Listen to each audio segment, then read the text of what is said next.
રામ અને રાવણનું યુદ્ધ કેવું, તો સંતોએ અનેક ભાવ બતાવ્યા છે કે રામ અને રાવણનું યુદ્ધ કેવું છે, તો કે રામ અને રાવણનું યુદ્ધ છે રામ અને રાવણ જેવું. જેવા રામ અને રાવણ છે ને એવું જ રામ અને રાવણનું યુદ્ધ છે. મેઘનાદનું મૃત્યુ થયું છે અને આ યુદ્ધની અંદર હવે રાવણ બધી માયાઓને સાથે લઈ અને રામજી સાથે યુદ્ધ કરવા માટે આવ્યો છે. કહે છે કે આ યુદ્ધ ન ભૂતો ન ભવિષ્યતી છે. રામ અને રાવણનું જેવું યુદ્ધ થયું એવું યુદ્ધ આ જગતમાં પહેલા ક્યારેય નહોતું થયું અને ભવિષ્યમાં પણ ક્યારેય નહીં થાય. અને રાવણ છે એ બહુ મોટા માયાવી રથમાં આકાશમાંથી સવાર થઈ અને આવ્યા છે. આ બાજુ રામજી નીચે ઊભા છે. વિભીષણે જોયું કે રાવણ રથમાં અને રાઘવ નીચે ઊભા છે. ત્યારે હનુમાનજી મહારાજે એ રામની કથા વિભીષણને સંભળાવી છે કે વિભીષણ, રામજી પણ રથમાં જ ઊભા છે, એ નીચે નથી ઊભા. રામજી કયા રથમાં ઊભા છે, તો કે રામજીનો જે રથ છે ને એ ધર્મ રથ છે. રાવણનો રથ તો માયાનો રથ છે, પણ અરે શું કહે કે રામનો રથ એ ધર્મ રથ છે. હાર્મોનિયમનો સુર આપો ખાલી. સોરજ ધીરજ તેહી રથ ચાકા. એનું એક પૈડું એ શૌર્ય છે અને બીજું પૈડું એ ધીરજ છે. સત્યશીલ દ્રઢ ધજા પતાકા. દરેક રથની ઉપર એક ધજા હોય અને રામના રથની ઉપર પણ એક સત્યરૂપી ભગવા રંગની ધજા લહેરાય છે. આ છે રામજી, એ ધર્મ રથ ઉપર સવાર છે અને હવે રામ અને રાવણના યુદ્ધનો આરંભ થયો છે. ભયંકર યુદ્ધ થયું છે. બેજોડ અદ્વિતીય અદ્ભુત યુદ્ધ. રાવણે અનેક પ્રકારની માયાઓ બતાવી છે અને રાઘવે પોતાના એક એક બાણથી રાવણની બધી માયાનો નાશ કર્યો છે. અને હવે રાઘવે એક સાથે પોતાના ધનુષ ઉપર એક તીર લઈ અને છોડ્યું છે અને તીરથી રાવણનું માથું કપાઈ ગયું છે. રાવણનું માથું પડ્યું જમીન ઉપર. રાવણે માયા બતાવી, પાછું એ ધડ ઉપર બીજું માથું આવી ગયું.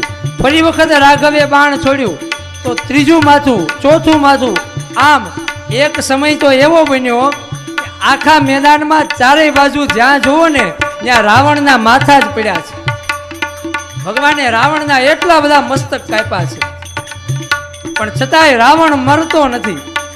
અને ત્યારે मगना कर मन में मिथ्या धन में जोर बदन में जो बन में सुख के सपन में जीवन जन में चपला धन में छन छन में तजवेर वतन में देश धर्म में नाहक इनमें तरसाना चित चेत सियाना फिर नहीं आना जग में आखिर मर जाना दिल जग में आखिर मर जाना.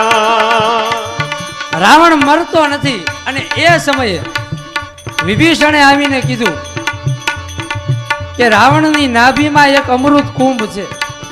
હવે આપણને એમ થાય કે ભગવાનને નહીં ખબર હોય કે રાવણની નાભીમાં અમૃત કુંભ છે, પણ ભગવાન હજી રાવણને મારતા નથી. શું કામ? કે રાવણના હૃદયમાં છે ને એ જાનકીજીનું સ્મરણ છે, એટલે ભગવાન પ્રહાર કરતા નથી. હજી ખાલી રાવણની માયાને જ હટાવે છે. અને ભગવાન રાઘવે વિભીષણને આગળ કર્યા છે. અને રાવણે જ્યાં વિભીષણને જોયો ત્યાં ક્રોધ આવ્યો કે અરે વિદ્રોહી, તું ભાઈ નથી, મારો દુશ્મન છે. અને હૃદયમાંથી જાનકીજીનું સ્મરણ વિસ્મરણ થઈ ગયું છે. જાનકીજી ભૂલાણા, હૃદયમાં ક્રોધ આવ્યો અને હવે ભગવાને પોતાના ધનુષની ઉપર એક સાથે 31 બાણ ચડાવ્યા છે અને બાણ છૂટ્યા. હરડમ ખડડમ બ્રહ્માંડ હલે દડડમ દડકા કર ડાક બજે જળડમ દ્રગ જ્વાલ કરાલ જરે સચરમ થડડમ ગજ સાજ સજે કડકે ધરણી કડડમ કડડમ હડડમ મુખનાથ ગ્રદંત હરે એ પર મેં હર મોજ ધરી પશુપાલન કામ પ્રજાલન નાચ કરે દિલ કામ પ્રજાલન નાચ કરે. કહે એ 31 બાણ છૂટ્યા છે. 10 બાણથી રાવણના 10 માથા કપાઈ ગયા. 20 બાણથી રાવણની 20 ભુજાઓ કપાઈ ગઈ અને 31મું બાણ રાવણની નાભીમાં લાગ્યું છે.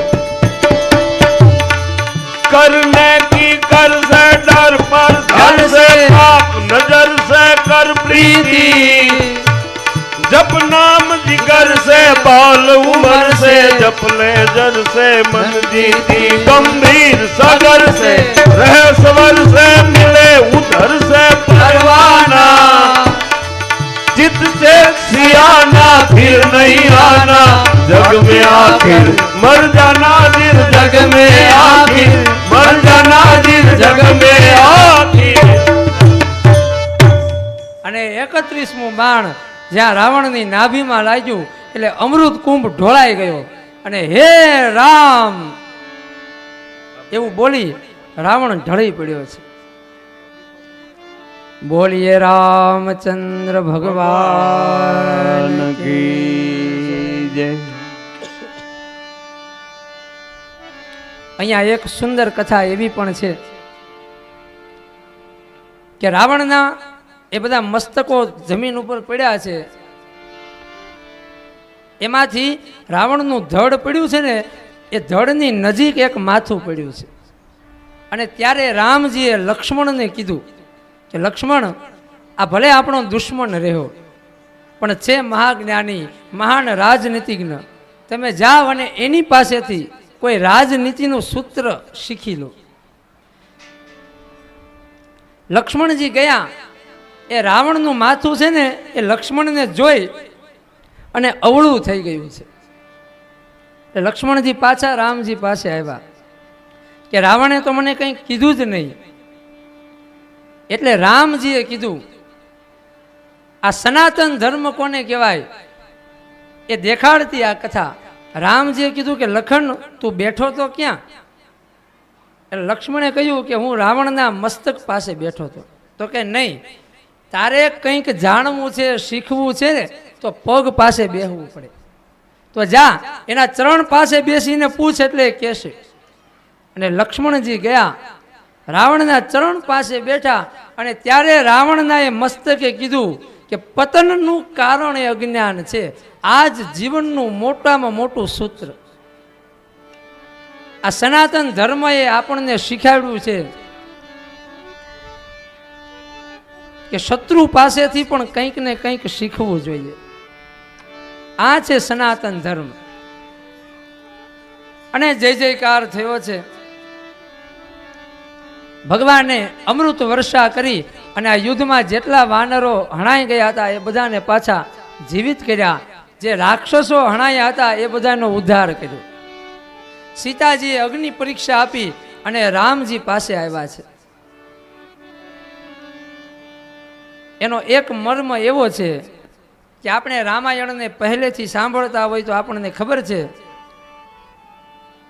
કે કુટીરની અંદર સીતાજીએ પોતાનું આ મૂળ રૂપને જમીનમાં સમાવી દીધું હતું અને રાવણ તો એ સીતાજીની છાયાનું હરણ કરીને ગયો હતો. હવે એ છાયા જતી રહી અને મૂળ જાનકીજી પ્રગટ થયા. ભગવાન પ્રગટ ક્યાં થાય તો કે ભગવાન છે ને અગ્નિમાંથી પ્રગટ થાય, માટે તો યજ્ઞનો મહિમા છે. અને આ અગ્નિ પરીક્ષાનો આ સુંદર ભાવ બતાવ્યો.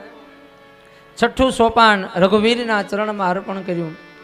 સિયાવર રામચંદ્ર કી ભગવાન की जय।